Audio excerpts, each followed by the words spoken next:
देखिए दोस्तों, लेसन 2 श्वसन, जिसको हम लोग इंग्लिश में कहते हैं रेस्पिरेशन। ठीक है, अब आप लोगों को कोरोना काल में थोड़ा सा अब ऑनलाइन ही क्लास चलना पड़ेगा। ठीक है दोस्तों, तो ध्यान रखेंगे, वीडियो को अंत तक देखेंगे और बहुत मजा आएगा। ठीक है ना, और बहुत कुछ करेंगे, कॉपी किताब लेकर ही बैठे हैं। ठीक है, तो देखते हैं श्वसन के बारे में डिफिनेशन। किताबों में देखेगा तो श्वसन के बहुत बड़ा डिफिनेशन है। तो मेरे तरीका से देखिए श्वसन के बारे में क्या है लिखा हुआ है। क्या कि बाहरी वातावरण से, है ना, ऑक्सीजन को ग्रहण करना। ध्यान रखेंगे बुआ, बाहरी वातावरण से ऑक्सीजन को क्या करना, ग्रहण करना। ऑक्सीजन को क्या करना, ग्रहण करना, तथा कोशिकाओं तक पहुंचाना, कोशिकाओं तक पहुंचाना, और एंजाइम की उपस्थिति में ऊर्जा को ग्रहण करना। ठीक है, एंजाइम की उपस्थिति में ऊर्जा को ग्रहण करना तथा CO2 को बाहर निकालना क्या कहलाता है, श्वसन कहलाता है। ये ध्यान रखेंगे बुआ कि श्वसन के बारे में, कि श्वसन आप लोगों को बहुत सारे टीचर लोग कहता है कि सांस लेना और छोड़ना श्वसन। श्वसन यह नहीं है, सांस लेना और छोड़ना श्वसन नहीं है छोटू। आपको यह याद रखना है कि ऑक्सीजन को ग्रहण करना है और शरीर के प्रत्येक कोशिकाओं तक पहुंचाना है, और एंजाइम की उपस्थिति में ऊर्जा को ग्रहण करना। ध्यान रखिए मेरी बातों को, ऑक्सीजन को ग्रहण करना, ठीक है, और पूरी कोशिकाओं तक पहुंचाना। फिर उसके बाद से एंजाइम की उपस्थिति में ऊर्जा को ग्रहण करना और CO2 को बाहर निकाल देना। फिर एक बार से हम लोग ऑक्सीजन को ग्रहण करेंगे, ठीक है, और कोशिकाओं तक पहुंचाएंगे। पहुंचाने के बाद एंजाइम की उपस्थिति में ऊर्जा का उत्पादन करेंगे। ठीक है, देखिए ऊर्जा को क्या करेंगे, ग्रहण करेंगे, और CO2 को बाहर निकालेंगे। उसे हम लोग क्या कहते हैं, श्वसन कहते हैं। अब यहाँ तक आपको बात समझ में आ गई। चलिए अब इसको ध्यान में रखकर इसको अब डिफिनेशन आपको यही लिखना है। ठीक है ना, बाहरी वातावरण को ऑक्सीजन को क्या करेंगे, ग्रहण कर लेंगे, कोशिकाओं तक पहुंचाएंगे, और एंजाइम की उपस्थिति में ऊर्जा को क्या करेंगे, ग्रहण करेंगे, जिससे CO2 को बाहर निकालेंगे। इसको श्वसन कहते हैं। एंजाइम मतलब हो गया आपका ग्लूकोज हो गया छोटू, क्या हो गया, ग्लूकोज हो गया। ठीक है, ग्लूकोज हो गया। एंजाइम क्या हो गया, ग्लूकोज हो गया। ठीक है, अब इसका शॉर्ट तरीका देखेंगे छोटू, पहले समझ लिया जाए तब उतारा जाए। ऑक्सीजन को ग्रहण करना, ऊर्जा तथा उष्मा, है ना, और अपचाई, यानी कि नाम है कॉडी, है ना, कैडिबोलिक, नाम है इसका कैडिबोलिक। कैडिबोलिक का मतलब होता है कि टूट जाना, कैडिबोलिक कहलाएगा। जोड़ देना, वो क्या कहलाएगा, ठीक है, जोड़ना। आपको टूटना को ही क्या कहते हैं, अपचाई कहते हैं, कैडिबोलिक कहते हैं। ठीक है, ध्यान रखिएगा, जिसको अगर ये डिफिनेशन याद ना रहे ध्यान समझिएगा। ऑक्सीजन को ग्रहण करना, ऊर्जा तथा उष्मा उत्पन्न होना, अपचाई यानी कॉर्डिबोलिक, तोड़ने को ही कॉर्डिबोलिक कहते हैं। तो यह सारे मिलकर क्या बनाते हैं, श्वसन बनाते हैं। ऊर्जा का मतलब होता है कि सांस लेना, प्लस में आपको खून चलना, ये आपका क्या होता है, उष्मा। मर जाएगा टिंडिया के तो क्या हो जाएगा, खत्म हो जाएगा सर, तब शरीर पल्ला हो जाएगा, शरीर ठंडा हो जाएगा, उसको हम लोग क्या उष्मा नहीं ना देगा, यही होता है। तो चलिए इसको हम लोग श्वसन के बारे में जान गए। अब जानेंगे श्वसन अंग। श्वसन अंग के बारे में जानेंगे कि स्तनधारी क्या है। ठीक है, जो स्तनधारी जो अपने बच्चों को दूध पिलाती हैं वो आपको क्या कहलाती है, स्तनधारी कहलाती है। क्या कहलाते हैं, यानी सभी मनुष्य स्तनधारी होते हैं। ठीक है, यह सांस कहाँ से लेते हैं, फेफड़ा से लेते हैं। कहाँ से लेते हैं, फेफड़ा से। सभी मनुष्य कहाँ से लेते हैं, फेफड़ा से लेते हैं। ठीक है, अब आते हैं कीट कहाँ से लेगा, श्वास नली, जिसको हम लोग कहते हैं ट्रेकिया। क्या कहते हैं वो, ट्रेकिया कहते हैं। अब जलीय जीव कहाँ लेते हैं, गिल्स। एकदम समझने वाला पॉइंट है, जलीय जीव यानी जल में रहने वाले कहाँ से लेते हैं, गिल्स से लेते हैं। ठीक है, अच्छा मेढक आपका क्या है सर, मेढक आपका कहाँ से सांस लेता है, त्वचा से लेता है। कहाँ से लेता है, त्वचा से। अच्छा टेडपोल, टेडपोल क्या है, गिल से। अब टेडपोल आप लोग समझिएगा क्या है, कि देखते हैं कि बेंगवा का छोटा छोटा होता है ना, बेंगवा, बेंग का छोटा छोटा बच्चा के लगेगा मछली है, वही आपका क्या है सर, टेडपोल है ना। उसको लाते थे लोग घर में, पोसते थे लोग, तो बड़ा हो जाता था, उसी को हम लोग टेडपोल था। टेडपोल क्या चीज है सर, बेंग की एक प्रजाति है, छोटा सा मछली जैसा। तो फिर से जानेंगे स्तनधारी कहाँ से लेंगे, यानी मनुष्य कहाँ सांस लेगा, फेफड़ा से लेगा। कीट कहाँ से, श्वास नली यानी ट्रैकिया। जलीय जीव कहाँ से लेंगे, गिल से लेंगे। मेढक आपकी त्वचा। देखिए जब मेढक की औकात बढ़ जाती है यानी बड़ा हो जाता है, तब भूमि पर रहेगा, तब फेफड़ा से सांस लेगा। पॉइंट को डिनोट कीजिएगा, भूमि पर रहेगा मेढक, तब का ससुरा करेगा, फेफड़ा से लेगा। आ भूमि के अंदर रहेगा यानी बिल में, वो काची से लेगा, त्वचा से लेगा, यानी अपने शरीर से लेगा। ठीक है, अच्छा टेडपोल क्या है सर, यह एक प्रकार का छोटा प्रजाति है जिसका छोटका बच्चा को कहाँ से लेगा, गिल से लेगा। ये त्वचा हो गया काची से, मेढक का हो गया, तो मेढक में 2 गो धरती पर रहेगा तो फेफड़ा से, बिल में रहेगा यानी धरती के नीचे रहेगा तो त्वचा से लेगा। ठीक है, यहाँ तक आप लोग समझ गए, तो प्लीज इसके स्क्रीनशॉट ले लें। देखिए दोस्तों, हम लोग अब आगे पढ़ेंगे, नया टॉपिक पढ़ेंगे, श्वसन मार्ग। श्वसन मार्ग है क्या दोस्तों, दम बेहिचक समझिए दोस्तों मेरे से, आप लोग का फाइनल हम वादा करते हैं कि दम आपको याद हो जाएगा। श्वसन मार्ग, वायु जिस मार्ग से अनुसरण करती है, वायु जिस मार्ग का अनुसरण करती है उसे क्या कहते हैं, श्वसन मार्ग कहते हैं। ठीक है दोस्तों, जिस मार्ग से अनुसरण करती है उसे क्या कहते हैं, श्वसन मार्ग कहते हैं। अब श्वसन मार्ग का सर 10 नाम है, 10 नाम कैसे याद होगा, बेहिचक समझिए। पहला नंबर है नासा छिद्र, हाई जो नाक का दुगा है छेद, उसी को क्या कहते हैं, नासा छिद्र कहते हैं। नसा का पार्ट, जस्ट नसा ऊपर यहाँ पर नसा का पार्ट, देखिए यहाँ पर नसा का पार्ट है, नसा का पार्ट है। ठीक है, उसके बाद से आपको फैडिंग, फैडिंग फैडिंग, ठीक है, फैडिंग है।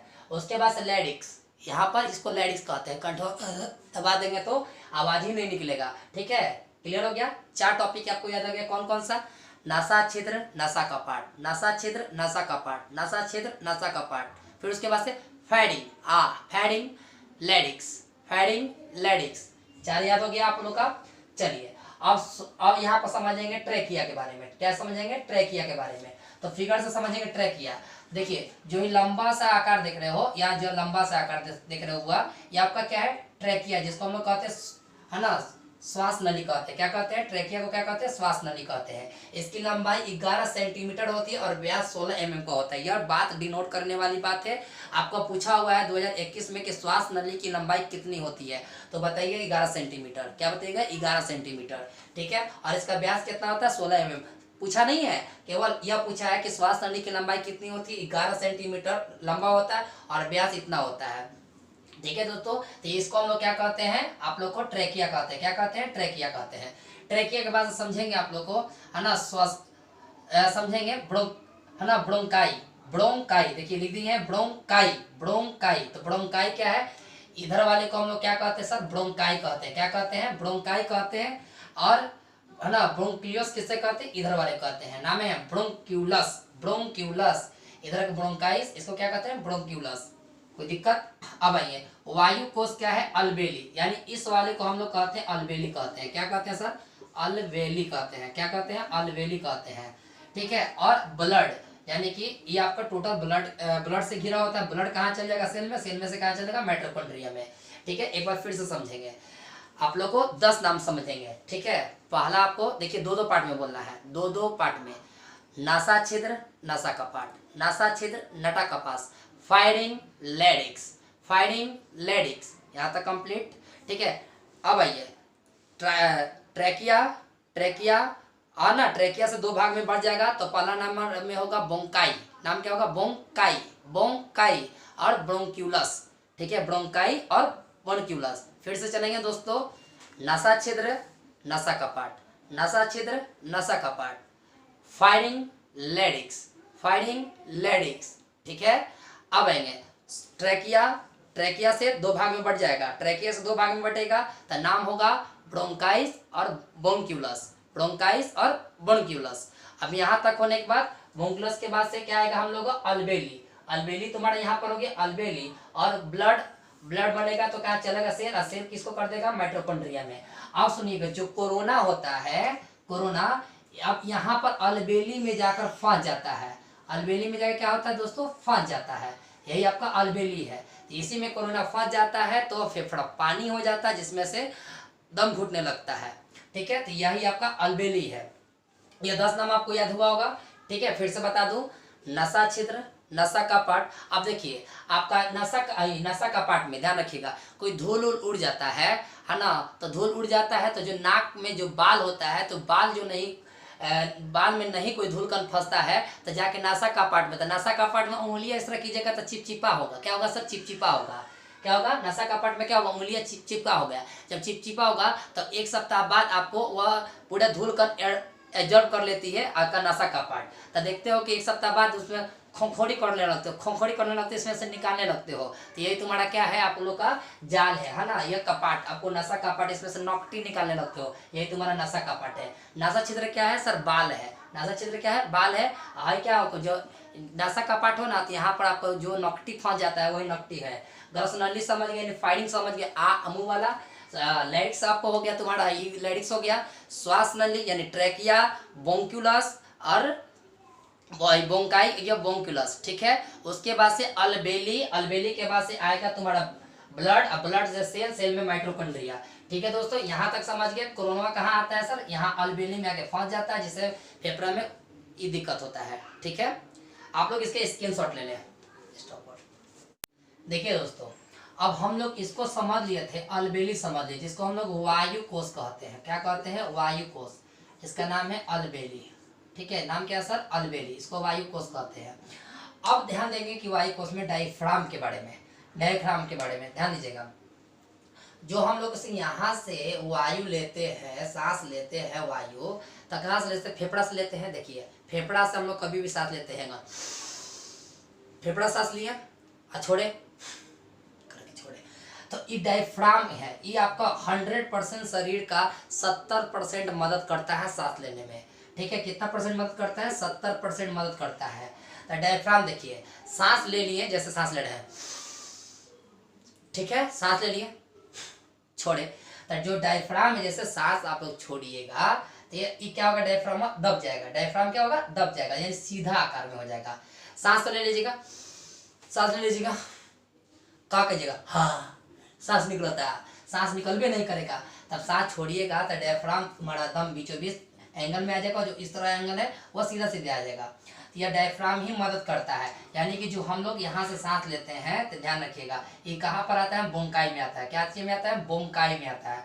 जो बोंकाई में आता है, O2 आता है, ठीक है, O2 आता है। जैसे ही O2 आया तो सबसे इसमें बात क्या करता है, Hb मतलब हो गया तुम्हारा हीमोग्लोबिन हो गया, या खून हो गया।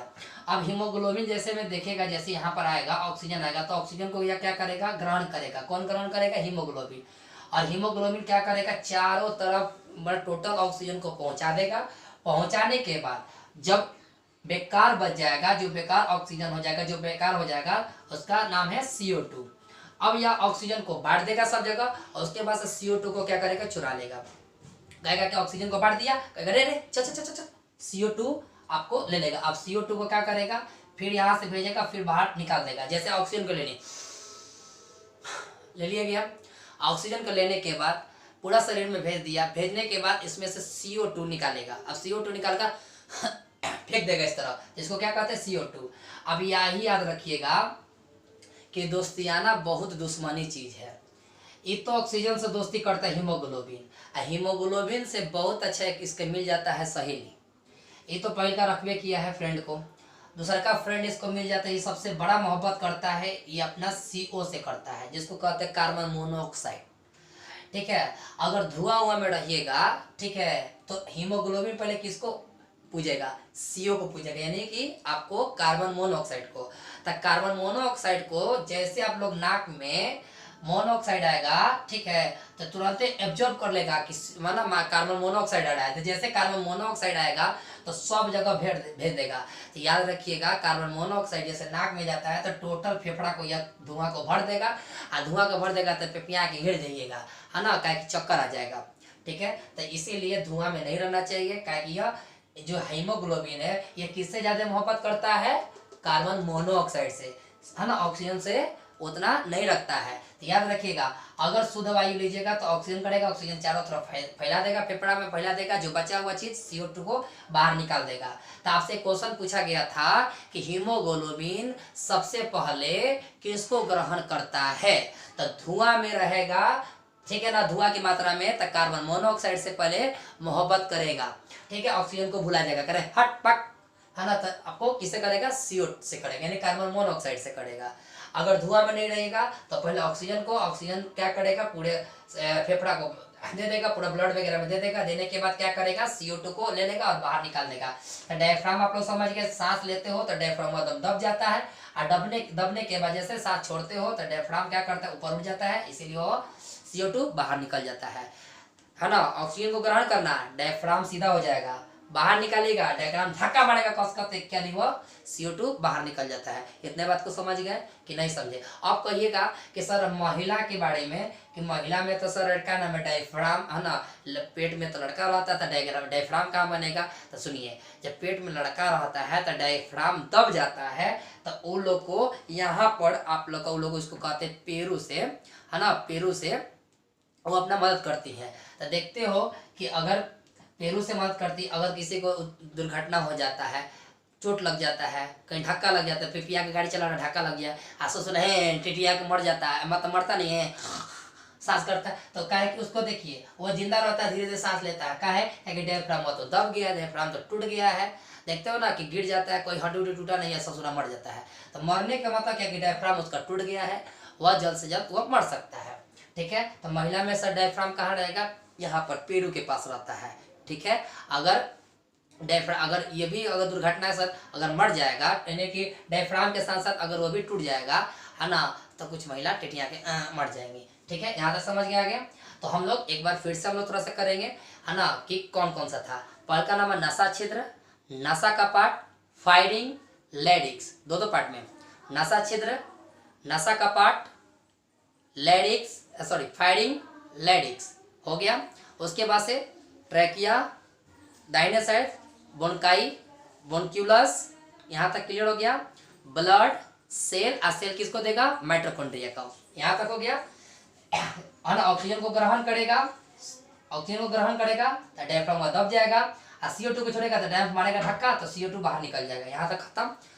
तो हीमोग्लोबिन, है ना, किससे दोस्ती रखता है? ऑक्सीजन से। ऑक्सीजन से दोस्ती रखने के बाद दोस्तों, अगर धुआं लेगा तो ऑक्सीजन को भूल जाएगा, क्या करे, हट पक, किससे करेगा? कार्बन मोनोऑक्साइड से दोस्ती कर लेगा। ठीक है, तो यहाँ तक आप लोग समझ में आया होगा। कल नेक्स्ट वीडियो में आप लोग को मिल जाएगा, है ना, नेक्स्ट वीडियो। तो तब तक के लिए आप इसके स्क्रीनशॉट ले लीजिए, और नया वीडियो कल मिलेगा। ठीक है दोस्तों, तब तक के लिए जय हिंद।